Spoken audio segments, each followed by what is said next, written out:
The mother of a Williamson County teen says her son was molested, then locked up in solitary confinement for weeks. Tonight, that family says a judge is partially to blame here, and they want her fired.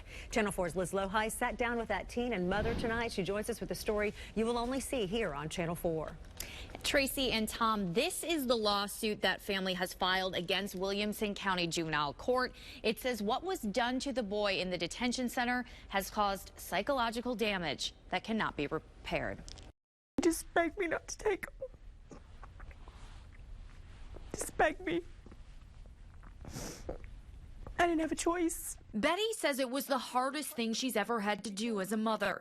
Bring her child back to a place he was terrified of. It's so not what you imagine as a mother for your child. JH suffers from pandas, an autoimmune disease of the brain that causes behavioral problems. Betty says a fight with his brother landed him in juvenile detention in May of 2013. As she desperately sought help for her son, he continued to act up and ended up back at the center.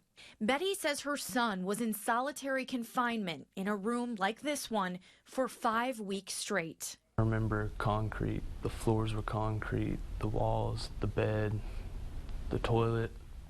There were cameras in there that watched me use the bathroom. It was so uncomfortable. JH agreed to speak with us as long as we didn't show his face.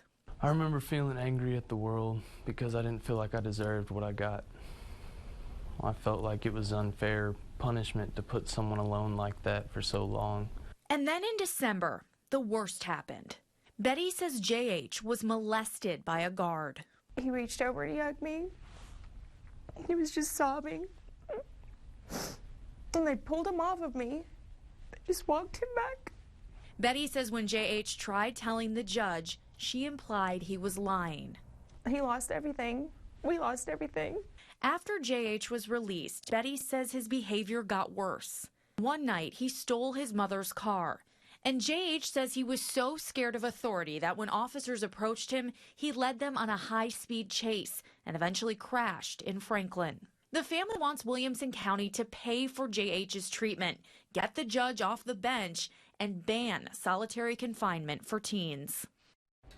And we've reached out to the juvenile court for comment. The director sent me this statement. She said, quote, "I am sure you can understand that we cannot comment on pending litigation, but the county is vigorously defending this case and will continue to do so. The well-being and safety of the children in our care is our highest priority," end quote. Tracy? Liz Lohai tonight. Thank you.